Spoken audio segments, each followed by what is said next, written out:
So hey aspirants, welcome back to our channel again. So आज हम लोग बात करने वाले हैं 27 जुलाई 2022 के कुछ करंट अफेयर क्वेश्चंस के ऊपर। So let's get start with the first question and the first question is India's first of its kind brain health clinic started in which state.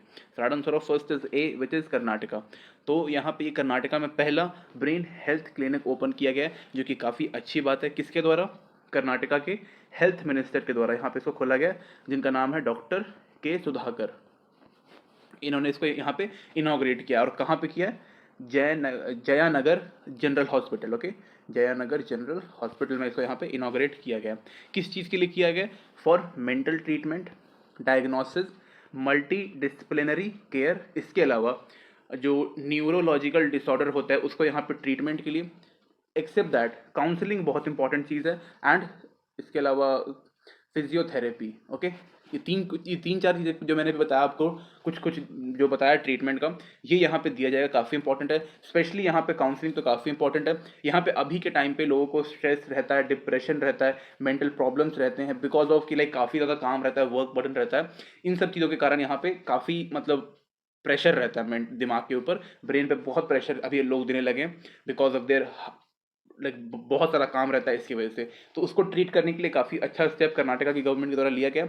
ये ना सिर्फ कर्नाटका में बल्कि हर डिस्ट्रिक्ट में, इंडिया के हर डिस्ट्रिक्ट में यहाँ पे होना चाहिए। Okay, next question is which bank appoint R S Gandhi as additional independent director. Right answer of second is B which is Yes Bank. Okay, R S Gandhi का फुल फॉर्म है Rama Subramaniam Gandhi. Okay, तो इनको यहाँ पे बना दिया गया additional independent director of yes Bank. Okay, for 5 years. Okay, कोई प्रॉब्लम नहीं है इसमें। इससे पहले ये फाइनेंशियल सेक्टर पॉलिसी एक्सपर्ट रह चुके हैं। लाइक देखो, फाइनेंशियल सेक्टर के पॉलिसी एक्सपर्ट एंड एडवाइजर रह चुके हैं। ओके, तो काफ़ी मतलब जो इनकी एडवाइसेज है वो काफ़ी अच्छी होती है। काफ़ी जो मतलब जितना भी लाइक ये पॉलिसी के ऊपर एडवाइस या फिर जो इनकी जो एक्सपर्टीज़ है वो काफ़ी सही है। ओके, ये already deputy governor of RBI भी रह चुके हैं। ओके, और कब से कब तक? 2014 से लेकर 17 तक, 3 साल के लिए रह चुके हैं। एंड जो ये अपना एडवाइस है, ये अपने एडवाइस को बैंक मतलब इनकी एडवाइस लेता है। एक्सेप्ट दैट फाइनेंशियल कंपनीज, उसके अलावा fintech companies and financial regulation वाली जो कंपनीज है वो। एक्सेप्ट दैट जो इंडियन इकोनॉमी है वो भी यहाँ पे इनकी बातें सुनती है, और जो भी यहाँ पे एडवाइस करते हैं उसको अमल में लाती है। ओके, काफ़ी इंपॉर्टेंट पर्सनालिटी है, नाम याद रखिएगा। ओके, और किस बैंक ने अपॉइंट किया वो भी, और कौन से पोस्ट के लिए। So next question is on which day World Embryologist Day is observed? So right answer of third is D, which is 25th of July.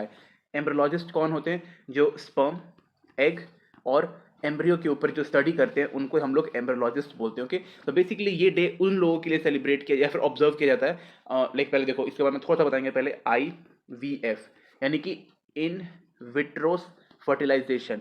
ये बेसिकली एक ऐसी टेक्निक है जिसके थ्रू बेबीज को लाइक प्रोड्यूस किया जाता है, मतलब ह्यूमन बेबीज को, उन लोगों के लिए जो लाइक जैसे देखो यहाँ पे एक पार्टनर है और दूसरा पार्टनर, एक मेल है। ओके, मेल और ये फीमेल। इनमें से मे बी मेल जो है वो जो भी उसके में कुछ मे बी उसका सेक्सुअल प्रॉब्लम हो सकता है, या फिर फीमेल में कोई सेक्सुअल प्रॉब्लम हो सकता है। तो उसकी वजह से क्या होता है कि like they can't reproduce there young one. Okay, तो उसकी वजह से IVF जो है वो यहाँ पे हेल्प करता है। ओके, लेट्स सपोज कि यहाँ पे मेल में प्रॉब्लम है, तो फीमेल के जो एग्स होते हैं या फिर एग्स जो होते हैं उनको निकाल करके किसी दूसरे के मतलब जो डोनेशन करेगा स्पर्म, उसके थ्रू यहाँ पे फ्यूज करके यहाँ पे एक नया बेबी प्रोड्यूस किया जाता है। ओके, तो इसको हम लोग IVF बेबी बोलते हैं। ओके, या फिर इसको आर्टिफिशियल बेबीज भी आप बोल सकते हो। ओके, तो इसी के लिए हम लोग 25th ऑफ जुलाई को ऑब्जर्व करते हैं। इसी दिन फर्स्ट बेबी यहाँ पे बॉर्न हुआ था, और उसका नाम शायद लुइस जॉय है। ओके, लुइस जॉय जो है वो फर्स्ट IVF बेबी है, एंड अभी तक पूरे वर्ल्ड में 5 मिलियन से ज़्यादा यहाँ पे या फिर 50 लाख से ज़्यादा यहाँ पे IVF बेबीज़ हैं। ओके, तो काफ़ी इंपॉर्टेंट टेक्नोलॉजी है उन लोगों के लिए जो अपने यंग वंस नहीं कर पा रहे। ओके, तो काफ़ी मतलब कि कह सकते हो काफ़ी इनोवेटिव आइडिया भी था। Okay, so next question is which union ministry released the India's bioeconomy report 2022? So right answer of fourth is A, which is Ministry of Science and Technology. Okay, तो बेसिकली यहाँ पे बताया गया जो Indian bio economy है 2021 में इसकी पूरी जो मतलब टर्नओवर था वो यहाँ पे 80 बिलियन प्लस $80 बिलियन यहाँ पे बताया जा रहा है 2021 में। ओके, या फिर ज़्यादा भी हो सकता है। एक्सेप्ट दैट अभी हमारा यहाँ पे टारगेट है कि लाइक 150 बिलियन इसको करना है 2025 तक।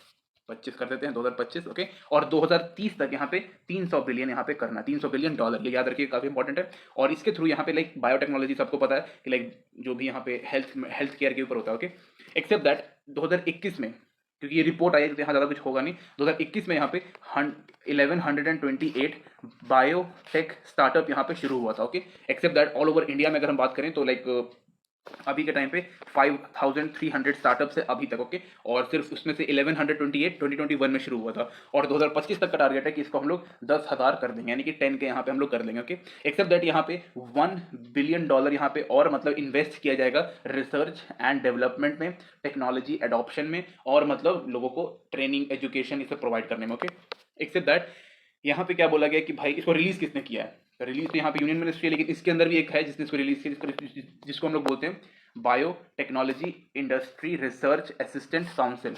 इसने इस पर्टिकुलर रिपोर्ट को निकाला है और बोला गया कि भाई अब जो स्टार्टअप है वो इस सेक्टर में भी काफी इंपॉर्टेंट रोल प्ले कर रहा है। इसके थ्रू हमने लाइक कोविड में भी काफी इसने सहायता किया था इस पर्टिकुलर सेक्टर में, लोगों को वैक्सीनेशन करवाने में, ये सारी चीजें जितनी भी थी वो स्टार्टअप के द्वारा भी यहाँ पे काफी इंपॉर्टेंट रोल प्ले किया गया था। Okay, next question is, which state is associated with the family doctor pilot project? So right answer of fifth is B, which is Andhra Pradesh is the right answer. Okay, तो आंध्र प्रदेश के Visakhapatnam district में भी ये किया गया है, और बोला गया कि भाई फ्रॉम 15 अगस्त 2022 से इसको लॉन्च कर दिया जाएगा। इसमें बेसिकली ये रहेगा कि यहाँ पे जो हेल्थ सर्विसेज है उसको यहाँ पे इंप्रूव किया जाएगा, किस सेक्टर में, रूरल पॉपुलेशन या फिर रूरल सेक्टर में। यहाँ पे प्राइमरी हेल्थ केयर सेंटर से, primary health centre, basically primary health centre बोल सकते हैं, यहाँ पर से एक डॉक्टर को यहाँ पे अपॉइंट किया जाएगा जो अलग अलग वार्ड और विलेजेस में जाएगा, और वहाँ जाके जो चेकअप वगैरह होगा, जो भी वहाँ पे बीमार लोग होंगे उसको यहाँ पे चेकअप, उनको मेडिसिन प्रोवाइड करना और उनको ट्रीटमेंट करना, इसका काम रहेगा। ओके, इसके अलावा यहाँ पे आशा वर्कर्स के बारे में भी आपने सुना होगा। तो आशा वर्कर्स जो हैं इस डॉक्टर को विलेज या फिर वार्ड में आने से पहले ही ये लोग इन्फॉर्मेशन गैदर कर लेंगे कि भाई गांव में कौन कौन लोग बीमार हैं और किस किस को यहाँ पे ट्रीटमेंट की बहुत ज़्यादा ज़रूरत है। ओके, तो उस चीज़ को यहाँ पे किया जाएगा, और उसके बाद जब डॉक्टर आएंगे तो वो ईजिली काफ़ी कम टाइम है, लाइक यहाँ पे टाइम भी दिया हुआ था कि सुबह 9 बजे आएंगे और 12 साढ़े 12 बजे तक ये करके चले जाएंगे। तो भाई मतलब काफ़ी जल्दी होगा, क्योंकि पेशेंट्स में भी ज़्यादा भी हो सकते हैं, नहीं भी हो सकते हैं। तो इसके ऊपर पूरा यहाँ पे दिया हुआ है, काफ़ी इंपॉर्टेंट है। अगेन ये भी चीज़ जो है ये ऑल ओवर इंडिया में लॉन्च होनी चाहिए। ओके, काफ़ी इंपॉर्टेंट है, काफ़ी मतलब बढ़िया यहाँ पे कॉन्सेप्ट के साथ आए थे ये लोग।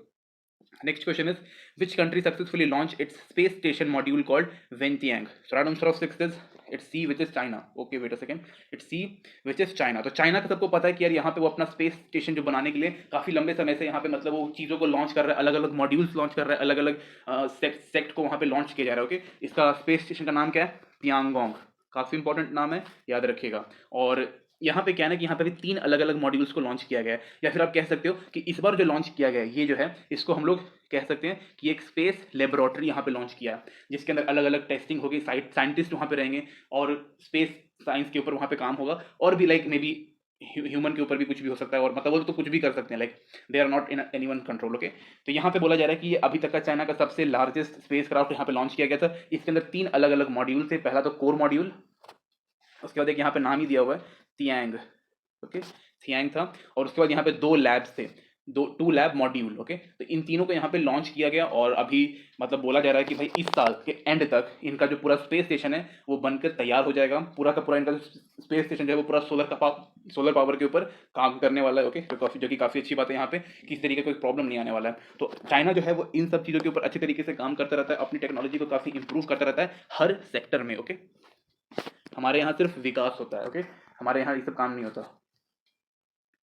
Next question is, who inaugurated Savner Dampewada Gondkhari section of National Highway 547E in Nagpur? So right answer of 7th is B, which is Union Ministry of Road and Transport Highway Minister Nitin Gadkari ji. Okay, तो इन्होंने इस particular highway का जो पूरा section है यहाँ पे दिया हुआ है इसको यहाँ पे लॉन्च किया है। कितना लेंथ है इसका? इसका लेंथ है 28.88 किलोमीटर, और इसका कितना लागत लगा, मतलब कितना इसका कॉस्ट था, 720 करोड़ रुपीस। कहाँ पे बना है? नागपुर में। ओके, तो इससे क्या क्या होने वाला है, इसमें कई सारी चीज़ें दी गई थी, लाइक जो यहाँ पे ट्रैफिक का जो प्रॉब्लम है वो खत्म हो जाएगा, लाइक इसको एलिमिनेट कर पाएंगे। रेलवे में भी काफ़ी इंपॉर्टेंट यहाँ पे लाइक रेलवे फ्लाईओवर भी इसमें बनाए गए, एक्सेप्ट दैट बसेस के लिए शेल्टर्स प्रोवाइड किए गए ताकि वो बारिश के पानी से खराब वगैरह ना हो जाए। लाइक देखो, बारिश का रेन वाटर और सन रेज, इन दोनों से जो मेटल है वो खराब होने लगता है, तो वो भी यहाँ पे बचा रहेगा। एक्सेप्ट दैट यहाँ पे जो श्रद्धालु हैं जिनको हम लोग पिलग्रिम बोलते हैं, उनकी यहाँ पे काफ़ी बेटर कनेक्टिविटी के लिए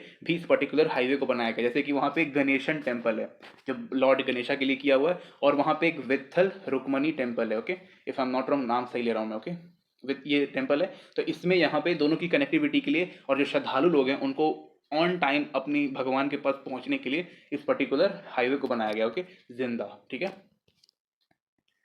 next question is which cabinet give approval to state new employment policy 2022-2025। Right answer of eighth is it's C which is Karnataka, okay.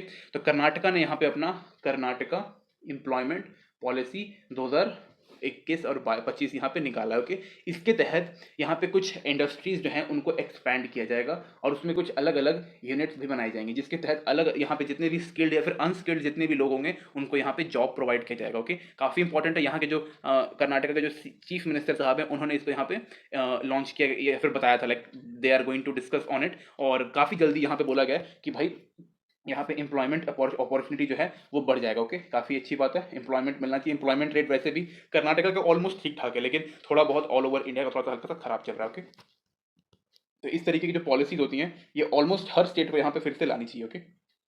Next question is which government approved creation of second wildlife sanctuary in Barak valley. Right answer of ninth is it's C which is Assam. तो असम ने बोला कि हम यहाँ पे Baraka valley में एक दूसरा वाइल्ड लाइफ सेंचुरी बनाने वाले हैं जिसके अंदर 8 अलग अलग स्पीशीज को प्रोटेक्ट किया जाएगा, ओके, जो कि काफ़ी इंपॉर्टेंट है। एक्सेप्ट दैट इसका नाम रहेगा बराका भुवन वाइल्ड लाइफ सेंचुरी, ओके, याद रखिएगा, बराका भुवन वाइल्ड लाइफ सेंचुरी इसका नाम रहेगा। और यहाँ के जो जगदीश मुखी यानी कि जो यहाँ के गवर्नर साहब हैं इनसे इसका अप्रूवल मिल चुका, जो कि काफ़ी अच्छी बात है, ओके। सेकंड याद रखिएगा, सेकंड वाइल्ड लाइफ सेंचुरी कहाँ पे, असम में। कहाँ, किस वैली में, बराका वैली में, okay. Next question is who has signed an agreement with the Indian Institute of Management Kozhikode to boost startup in the maritime sector। So right answer of 10th is B which is Cochin Shipyard Limited। तो इसके साथ यहाँ पे tie up किया गया और बोला गया कि भाई हमें जो मैरीटाइम सेक्टर है इसके अंदर भी स्टार्टअप्स को लेके आना है, और इसके लिए यहाँ पे ऑलमोस्ट काफ़ी अच्छे तरीके से काम किया जा रहा है। एंड यहाँ पे with the help of technical, regulatory, financial and marketing point of view से जितने भी स्टार्टअप हैं उनको यहाँ पे बूस्ट करने की बात की गई है। लाइक यहाँ पे दिया हुआ है बूस्ट वर्ड, तो आपको पता चल गया होगा। साथ ही में यहाँ पे अलग अलग चीज़ यहाँ पे प्रोवाइड किया जाएगा, जैसे कि यहाँ पे 50 लाख रुपीज़ यहाँ पे प्रोवाइड किया जाएगा as a grant. Except that यहाँ पे इंक्यूबेशन, लाइक टेक्निकल इंक्यूबेशन जो होता है उसको यहाँ पे प्रोवाइड किया जाएगा। साथ में मेंटरशिप, ट्रेनिंग, किस चीज़ के लिए, स्टार्टअप को स्टार्ट करने के लिए या फिर उसके ऊपर ट्रेनिंग वगैरह देने के लिए कि भाई मेरी टाइम में कैसे कैसे काम करते हैं, okay. Next question is which government unveil the states tourism policy 2021। Right answer of 11th is a which is Jharkhand. तो झारखंड में कुछ बहुत ही बेहतरीन जगह हैं जैसे कि देवघर, पारसनाथ, अच्छा एक minute, Madhuban, okay, Madhuban, okay, हाँ, देवघर, पारसनाथ और मधुबन, ओके। तो यहाँ पे ये काफ़ी अच्छी अच्छी जगह है जहाँ पे जो टूरिज्म है काफ़ी अच्छे तरीके से बूस्ट होता है। खासकर अभी सावन के महीने में देवघर में तो भाई मतलब बढ़िया तरीके से लगा रहता है, ओके। मतलब काफ़ी अच्छे खासे वहाँ पे लाइक नंबर्स में श्रद्धालु जो हैं वो आते हैं। इसको लॉन्च किसने किया है, सीएम हेमंत सोरेन ने, जो कि वहाँ के चीफ मिनिस्टर हैं, ओके। और ऑलरेडी यहाँ पे झारखंड में काफ़ी मतलब घने फॉरेस्ट हैं, माउंटेन है, रिवर, यानी कि आपको पूरा यहाँ पे नेचर का जो आनंद है वो अच्छे तरीके से मिलेगा। तो इसलिए यहाँ पे इन्होंने अपना टूरिज्म पॉलिसी लेके आया ताकि इसको अच्छे तरीके से रेगुलेट किया जा सके। Next question is when the world drowning prevention day is observe on every year. So right answer of 12th C which is 25th of July, okay. तो डाउनिंग प्रिवेंशन मतलब ये होता है कि डूबने से बचाने के लिए, जैसे कि यहाँ पे जितने भी कोस्टल वाले एरियाज होते हैं जिसके आसपास पानी होता है, तो उसमें वहाँ पे क्या होता है कि कुछ कुछ लोग जो हैं वो लाइक डूबने से मतलब उनकी मौत हो जाती है, ओके। और ये डाउनिंग जो प्रॉब्लम है सबसे मतलब one of the biggest reason है जिसके कारण डेथ होती है, कहाँ पे, कोस्टल रीजन्स में। तो उससे यहाँ पे प्रिवेंशन के लिए काम किया गया। किसके द्वारा इसको एस्टेब्लिश किया गया था, यूनाइटेड नेशन जनरल असेंबली के द्वारा इसको बोला गया कि भाई ठीक है आप इसको मतलब इम्प्लीमेंट करिए और काफ़ी अच्छे तरीके से, ताकि जितने कम लोग मर सके, मतलब जितने कम लोग यहाँ पे जो यहाँ पे डेथ रेशो जितना कम रहेगा उतना यहाँ पे बढ़िया रहेगा, okay, death ratio. Next question is who has been appointed as a CEO of Vodafone Idea company. Right answer of 13th is B which is Akshaya Mundra. B is the right answer, okay. Akshaya Mundra जो है इससे पहले ये chief financial officer रह चुके हैं, कहाँ पर, यहीं पर, ठीक है, वोडाफोन आइडिया में। और अब इनको क्या बना दिया गया, सीईओ। ये थर्ड सीईओ हैं after merger of Vodafone idea. मतलब जब वोडाफोन आइडिया जब मिल गया था, मर्ज हो गए थे, तो उसके बाद से तीसरे सीईओ बने हैं। तो ये नंबरिंग पूछ सकता है, ओके। इसको सक्सीड इनको मतलब सक्सीड करके किसको आगे बने ये, तो यहाँ पे है रविंद्र टक्कर, TAKKAR, ओके।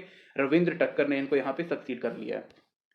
या फिर आप कह सकते हो कि जो आकाश मुद्रा हैं उन्होंने सक्सीड किया किसको, रविंद्र टक्कर को। Next question is which Indian state has instituted district climate change mission. Right answer of 14th is it's C which is Tamil Nadu. काफी इंपॉर्टेंट भाई, मतलब बेस्ट, ओके। तो तमिलनाडु के पास 38 डिस्ट्रिक्ट हैं, 38 के सारे डिस्ट्रिक्ट में बोला यहाँ पे कि भाई हम यहाँ पे क्लाइमेट चेंज मिशन के ऊपर काम करने वाले हैं, ओके। एक्सेप्ट दैट यहाँ पे जितने भी डिस्ट्रिक्ट मजिस्ट्रेट होंगे वो हर डिस्ट्रिक्ट में ये अपने मिशन डायरेक्टर बनेंगे, ओके। मिशन डायरेक्टर यानी कि डीएम जो है वो एमडी बन जाएंगे, ओके। एक्सेप्ट दैट यहाँ पे जितने भी डिस्ट्रिक्ट फॉरेस्ट ऑफिसर होंगे वो यहाँ पे क्लाइमेट ऑफिसर बन जाएंगे, ओके। एंड जो भी यहाँ पे काम होगा उसके ऊपर यहाँ पे अराउंड 3.8 करोड़ रुपीज सेंक्शन किया गया है इस काम को करने के लिए, ओके। एक्सेप्ट दैट यहाँ पे बोला गया है कि भाई हमें पूरा ग्रास रूट से काम करना होगा, साथ ही में जितना भी ग्रीन हाउस इमिशन है उसको यहाँ पे रोकना पड़ेगा, एंड यहाँ पे जितना भी ग्रीन मैन्युफैक्चरिंग सेक्टर है उसको प्रमोट करना होगा, और यहाँ पे इको फ्रेंडली टेक्नोलॉजी का भी हमें यूज़ करना है, साथ में बायोडिग्रेडेबल पैकेजिंग, साथ ही में ई व्हीकल काफ़ी इंपॉर्टेंट है, इसको भी यहाँ पे प्रमोट करना है, और जितना कार्बन हो सके उतना रिड्यूस करना है, ओके। तो काफ़ी अच्छा बात है, काफ़ी कोई यहाँ पे कोई प्रॉब्लम नहीं था, ओके। अगेन हर जगह लॉन्च करना चाहिए। Next question is who has become the highest paid FMCG CEO recently. Right answer of 15th is B which is Saugata Gupta, okay. Saugata Gupta जो है वो यहाँ पे मारिको लिमिटेड के सीईओ हैं, ओके। मारिको लिख देते हैं MARICO, मारिको लिमिटेड का यहाँ पे ये सीईओ है। इनको कितना मिलता है तो 2021 में इनको यहाँ पे 14.03 करोड़ रुपीस मिलता था, एंड अभी 2022 में इनको 36.1 करोड़ यहाँ पे इनको मिलता है हर महीने, ओके। तो हाईएस्ट बन चुके हैं, मे बी इंडिया के ही बने, ओके, बिकॉज वर्ल्ड के तो भाई हमारे टेस्ला के मालिक ही, okay. Next question is Yashwant Khare has passed away recently, who was he doing. Right answer of 16th is C which is author. तो ये काफ़ी मतलब बढ़िया ऑथर थे, 76 की उम्र में इनका देहांत हो गया। ये एक मराठी राइटर थे, काफ़ी अच्छी अच्छी किताबें इन्होंने लिखी थी, और पूना में इनका डेथ हुआ था। एक्सेप्ट दैट इन्होंने 19 अलग अलग किताब यहाँ पे लिखी थी ऑन साइंस, सोशियोलॉजी, ज्योग्राफी, और भी कई सारे यहाँ पे इनको अलग अलग फील्ड में लिखने का शौक था। इनको कई सारे अवार्ड भी मिले हैं, जिसमें से एक यहाँ पे विदर्भ साहित्य सम्मान भी है जो इनको मिला है, और भी कई सारे यहाँ पे इनको अवार्ड है। मतलब गिनने लूंगा तो भाई मतलब काफ़ी लंबा टाइम हो जाएगा। So next question is recently Wasfia Nazreen has become the first woman officer which country to conquer K2? Right answer of 17th is A which is Bangladesh, okay। तो बांग्लादेश की ये फर्स्ट और ओनली वुमेन है जो K2 के ऊपर चढ़ी है। K2 मतलब काराकोरम रेंज में है, ओके। इसकी अगर हम हाइट की बात करें तो 8611 लाइक 8611 मीटर है सी लेवल के ऊपर से, ओके। और ये फर्स्ट बन चुकी है मतलब बांग्लादेश से K2 के ऊपर चढ़ने वाली। एक्सेप्ट दैट ये K2 जो है वो वर्ल्ड का सेकंड हाईएस्ट माउंटेन है, ओके। फर्स्ट सबको पता है माउंट एवरेस्ट, ओके। काफी इंपॉर्टेंट क्वेश्चन, ये भी आप लोग याद रखिएगा। Next and the last question is who has recently won the 2022 French Grand Prix titles. Right answer of 18th is B which is Max Verstappen. सिर्फ नाम याद रखना है, किस में जीता है उन्होंने याद रखना, ओके। फ्रेंच ग्रैंड प्रिक्स में मैक्स वेस्टेपन यहाँ पे जीते हैं, okay. So thank you guys, thank you watching this video, and I will definitely try to provide you BPSC के जितना भी यहाँ पे मतलब उसके हिसाब से जितना भी चीज़ें आपको यहाँ पे प्रोवाइड करने को मुझे मिलेगा कंटेंट, मैं आपको यहाँ पे फ्री ऑफ कॉस्ट, ओके, यहाँ पे प्रोवाइड करने वाला हूँ। कुछ भी यहाँ पे आपको अपना कुछ भी पैसे देने की ज़रूरत नहीं है, स्पेशली मुझे कि भाई मैं कोई यहाँ पे पेड कोर्स नहीं लॉन्च करने वाला हूँ। जो भी मुझे कंटेंट मिलेगा मैं अपना बेस्ट देने की कोशिश करूँगा, बिकॉज जब भी मैं यहाँ पे कर रहा हूँ तो मुझे खुद भी कुछ नई चीज़ों के बारे में पता चल रहा है, और मैं आपको भी बताता रहूँगा, okay. So thank you guys, thank you watching this video. Make sure अगर आपको इस वीडियो को मतलब रोज़ देखना है तो आप कंटिन्यू कर सकते हैं और सब्सक्राइब कर सकते हैं, और अगर आपको हमारे एफर्ट जब अच्छा लग रहा है देन लाइक इट, एंड अगर आपको पसंद नहीं आ रहा तो डिसलाइक का बटन भी दिया हुआ, आप उसको भी डिसलाइक कर सकते हो, ओके।